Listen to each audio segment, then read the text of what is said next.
ইতিহাস শুধু বইয়ের পাতায় সীমাবদ্ধ নয়, ইতিহাস ছড়িয়ে আছে আমাদের চারপাশেও। আর সেই ইতিহাসকে খুব কাছ থেকে অনুভব করতে আজ আমরা চলে এসেছি প্রাচীন বাংলার রাজধানী সোনারগাঁয়ের লোকশিল্প জাদুঘরে।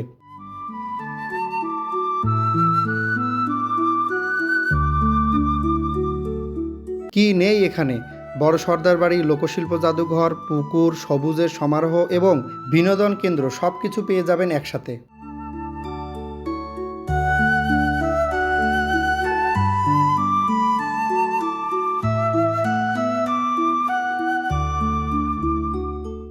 ভিডিওটি শেষ পর্যন্ত দেখুন, কারণ আজ আমরা জানব এই স্থানের অজানা ইতিহাস, দেখব শত বছরের পুরনো স্থাপত্য, খুঁজে বের করার চেষ্টা করব কেন এই সোনারগাঁওকে একসময় বাংলার প্রাণকেন্দ্র বলা হতো।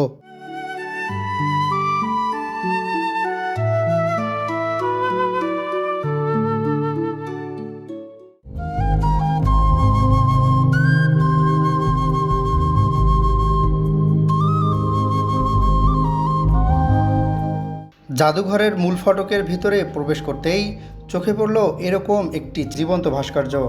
এটি প্রখ্যাত চিত্রশিল্পী জয়নুল আবেদিনের কালজয়ী চিত্রকর্ম, যার নাম সংগ্রাম। শিল্পাচার্য জয়নুল আবেদিনের আমরা আরও চিত্রকর্ম দেখব, তবে তার আগে আমরা ঘুরে আসব সর্দার বাড়ি থেকে, যেটি এই মূল ফটকের ভিতরে ঢুকেই বাম পাশে চোখে পড়বে। বন্ধুরা, এটা বলে রাখা ভালো, এখানে জনপ্রতি প্রবেশ মূল্য 50 টাকা করে, কিন্তু আপনারা যদি এই বড় সর্দার বাড়িতে প্রবেশ করতে চান তাহলে অতিরিক্ত জনপ্রতি 100 টাকা করে গুনতে হবে।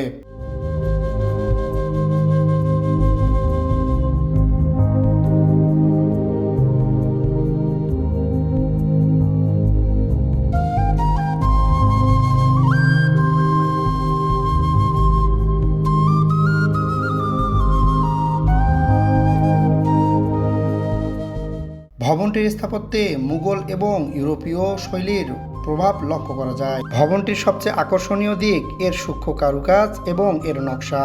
দূর থেকে দেখলেও বোঝা যায় এর নির্মাণ শৈলীতে কতটা যত্ন নেওয়া হয়েছিল।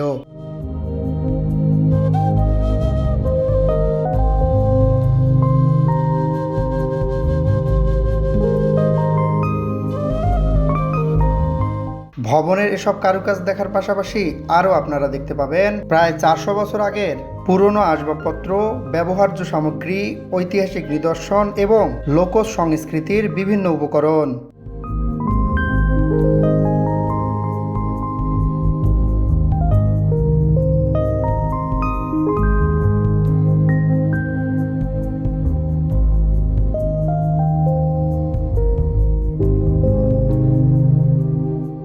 বড় সর্দার বাড়ি পরিদর্শন শেষে আমরা আস্তে আস্তে রওনা হলাম লোকশিল্প জাদুঘরের দিকে। জাদুঘরের সামনের অংশটা অনেকটা পরিপাটি এবং সবুজে মোড়ানো।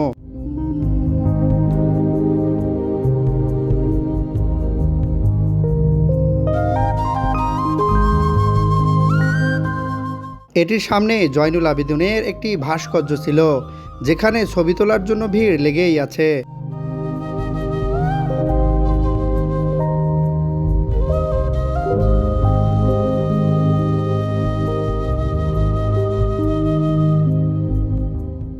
জাদুঘরে প্রবেশের প্রথমেই চোখে পড়বে জয়নুল আবেদিনের বিখ্যাত কিছু চিত্রকর্ম।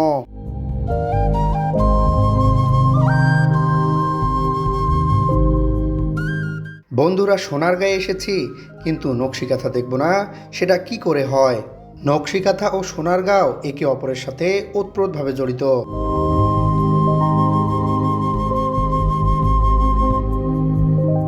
নকশিকাঁথার প্রতিটি সেলাই এখানকার যেন ইতিহাস, ঐতিহ্য এবং সংস্কৃতির কথা বলে।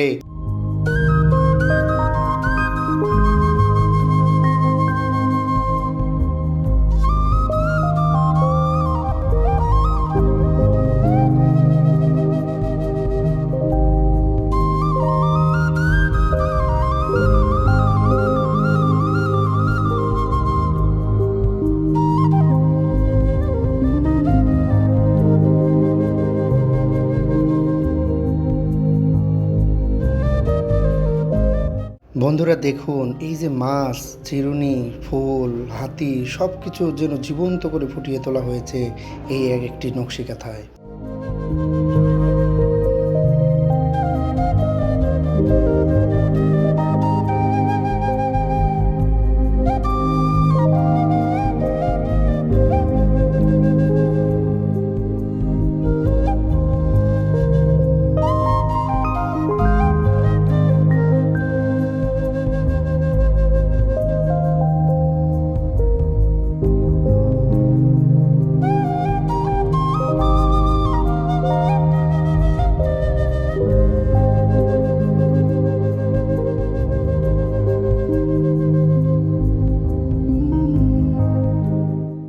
গ্যালারির এই চিত্রে ফুটিয়ে তোলা হয়েছে জামদানি তৈরির পুরো প্রক্রিয়া।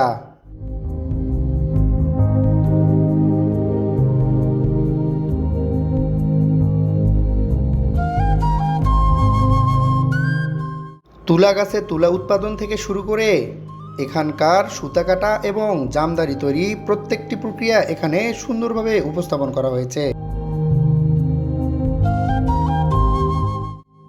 তখনকার সময়ে তৈরি করা কিছু বিখ্যাত জামদানি এখানে দেখতে পেলাম আমরা।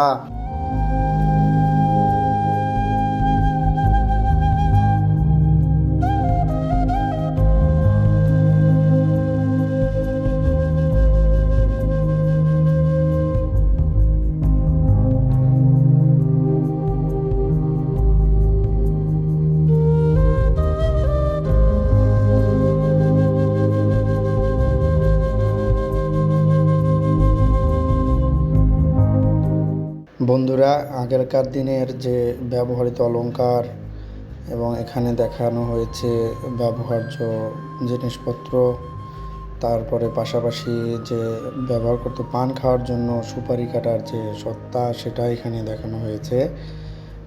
সবগুলো ডিসপ্লে আপনারা এখানে দেখতে পাবেন।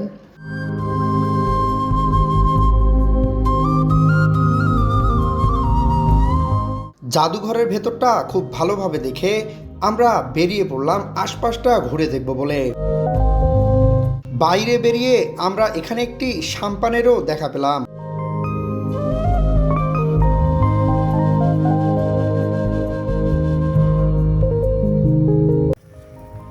সুন্দর একটা কাঠের, না সিমেন্টের, এটা বাঁশের আদলে, বাঁশ আর কাঠের আদলে তৈরি করা।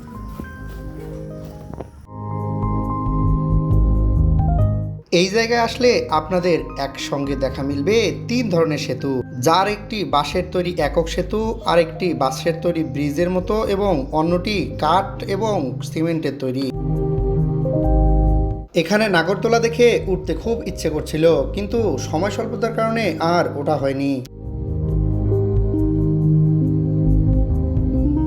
সব মিলিয়ে ইতিহাস, ঐতিহ্য এবং প্রাকৃতির সমন্বয়ে সোনারগাঁও লোকশিল্প জাদুঘর একটি অসাধারণ ভ্রমণ স্থান। সুযোগ পেলে অবশ্যই এখানে একবার ঘুরে যাওয়া উচিত। বন্ধুরা, আজকের ভিডিওটি এই পর্যন্তই। ভিডিওটি ভালো লেগে থাকলে অবশ্যই লাইক, কমেন্ট, শেয়ার করতে ভুলবেন না। দেখা হবে পরবর্তী কোনো ভিডিওতে।